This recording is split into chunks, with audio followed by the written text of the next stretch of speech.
Hi guys, welcome back to another video. If you're new to my channel, welcome. My name is Miranda and I teach about anything and everything related to the trucking industry and how to navigate it. So if this is a topic that interests you, feel free to subscribe down below. So as many of you know, at the end of each month or the beginning of next month, I create a video showing you our performance for the month. How much did we book loads for? What were our expenses like? And what was our performance in general for the month? So today again, we're going to be comparing our dry van to one of our reefers to a flatbed that is owned and operated by our friend who has his own authority. And we'll look at how these three equipment types fared in the month of October. Ready? Let's go. Okay, so here is the performance of the flatbed versus the reefer versus the dry van. So I am going to be zooming in because I completely understand that it's very, very hard to see. So number one, we're going to look at the miles. Flatbed did the most miles because he grabbed a load at the end of the month that is going to be delivering in November. Then reefer is the least amount of miles and dry van is second best in terms of miles, I guess. Now gross income, flatbed got $39,050 in gross income from loads this month. Reefer got $29,699 and the dry van is on third place, $26,336. Telling you the dry van did not perform very well. In terms of rate per mile, we have the loaded rate per mile, but we're gonna look at the total rate per mile. And the total rate per mile is of course the best for the flatbed, $2.77. For the dry van, it's $2.10 on average this month. Now let's take a look at the expenses. So again, this is flatbed, reefer, and dry van. So you can pause this video and take a look at all of the expenses in detail if you wish. But one thing I want to show you is that number one, there is no ELD expense for our dry van. This is because we paid it in advance a year ago. Other expenses right here include the taxes such as the New Mexico, IFTA, Kentucky, Oregon, all of those taxes. Another thing is that the dry van has no insurance payment because we already made our 10 monthly payments, so we didn't have any payments this month. But in terms of total expenses, the flatbed had the highest total expense. The dry van had the second highest and the reefer had the least amount of expenses. In terms of cost per mile, the reefer is doing the best. The cost per mile is $1.22 and the dry van is in the worst position at $1.35 per mile. That's the cost. Now in terms of net income, flatbed of course wins. Flatbed got $20,700. Reefer made $15,262 and dry van $9,474. So yeah, not great. So just to show you gross income, you can see flatbed, reefer, dry van. Flatbed is doing much better. This is for my visual people right here. This is this month. Total expenses, the highest were for the flatbed and the lowest were for the reefer. The dry van, I mean, it didn't run as many miles as the flatbed. It didn't make as much money as the flatbed, yet the expenses were closer to the flatbed expenses. Now, last month I started showing you the breakdown of expenses so you can visually see. We have the green line is the flatbed, blue is reefer, red is dry van. And no surprise here, of course, fuel is the highest expense for all the three equipment types. Other, right here, was actually not for the dry van, but in general, if we look at all of them, it was the second highest. And this is because the taxes were due at the end of October. The IFTA, New Mexico, Kentucky, Oregon, New York taxes, all of those were due at the end of October. Now, another thing is for our reefer and dry van, we actually had to renew our IRP registration, which is over $2,000 per year. So that is included in the other expenses as well. Now, just to show you income versus expense, we have flatbed, reefer, and dry van, and I'm comparing September to October. So October is green, the red is the expenses, the rest of it is income. So you can see for flatbed, for example, the net income, which is this portion right here, it grew from September, which is awesome. For reefer as well, even though the income decreased, you can see, so did the expenses. So the net income is actually bigger than in September. For the dry van, well, the income decreased a little bit, the expenses increased, so the net income is smaller than in September. And of course, rate per mile, which is very important. You can see that for all three equipment types, but especially for the dry van,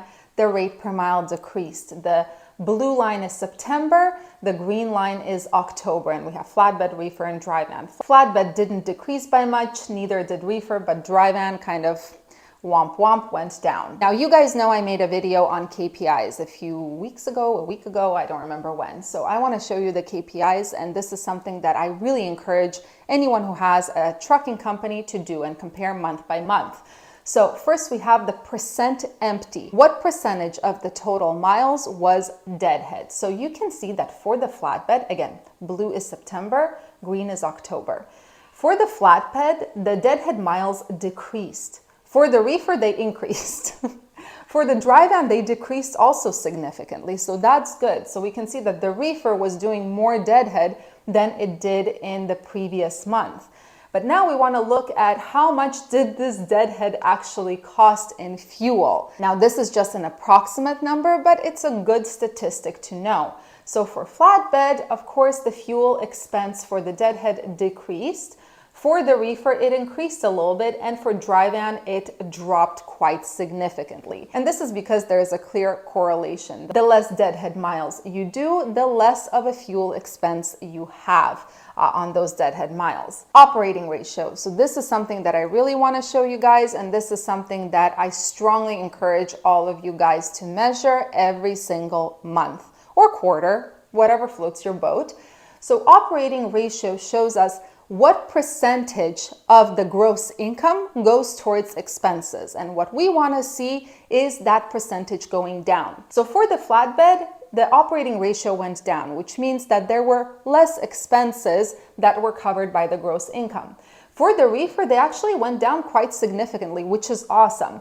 I would like to see this operating ratio go down, down, down, down. For the dry van, they increased. There were more expenses, less income, so a good portion, about 60% of the gross income went towards expenses. I really recommend that you keep track of this. So I know I overloaded you guys with charts and data and figures, so let's talk about my experience in October of 2022. During this month, I had a really hard time with the dry van. Number one, the market in general has cooled significantly for the dry van over the past 30 days.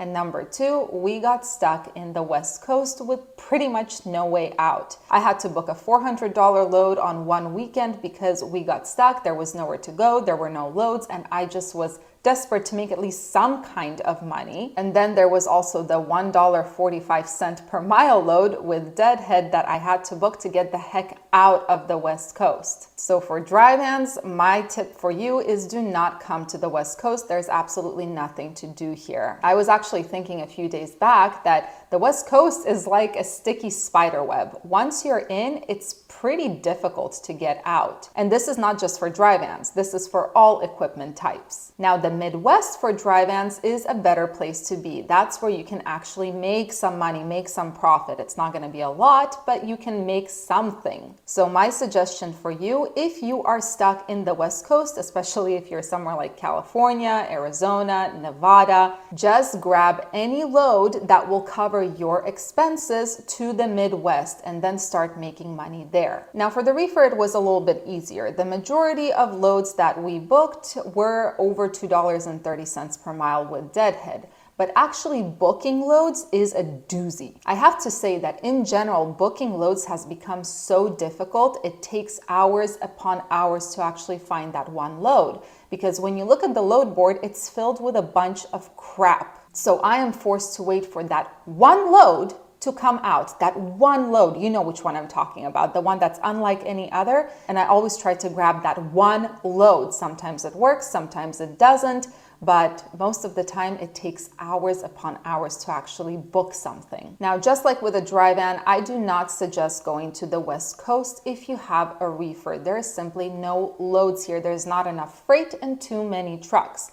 Although I have to say, if you do get stuck in a place like Washington or California, there is a way to make money. Just grab a California to Washington load and Washington to California and go back and forth. These loads pay semi-decently. They're nothing outstanding, but at least you get to turn some type of profit. The only thing you have to keep in mind is that California is the most expensive state when it comes to fuel. So whatever you make coming out of California, a lot of that will go towards your fuel expense. Now, for the flatbed, many of you guys know I do not have experience with this equipment type yet. But from what I understood, the West Coast is pretty much dead for flatbeds as well. The guy who operates the flatbed told me that he got stuck in Arizona for the weekend. There was simply no loads coming out of Arizona. I checked today, there is literally nothing. And he said that the best places to make money on a flatbed is places like Georgia, North Carolina, basically the southeast portion of the United States. He didn't say Florida, he has never been to Florida, but Georgia and nearby states are a good place to be. On the other hand, and I think it's very important to note,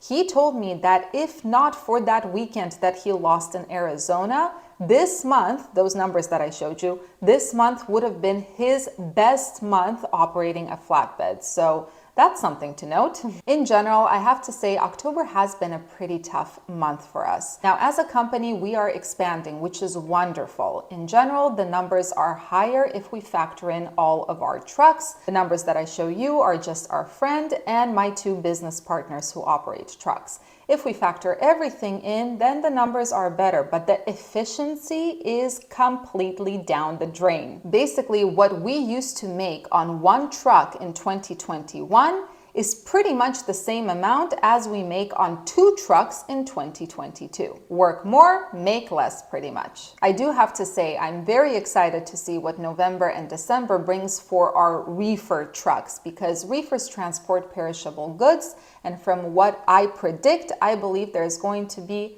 a small, but there's going to be a jump in the rates. Now, for the dry vans, I actually have no idea what to expect, because as far as I know, all retail goods that were shipped for the holiday season were shipped in August. So looks like there won't be much of a peak season for dry vans. Anyway, I hope you guys found this video somewhat insightful. I really encourage you guys to keep track of your numbers, keep track of your key performance indicators. Use that calculator I have on my website. It's free. Compare those KPIs month by month, track your performance, and make changes when needed. I'll see you all in the next video.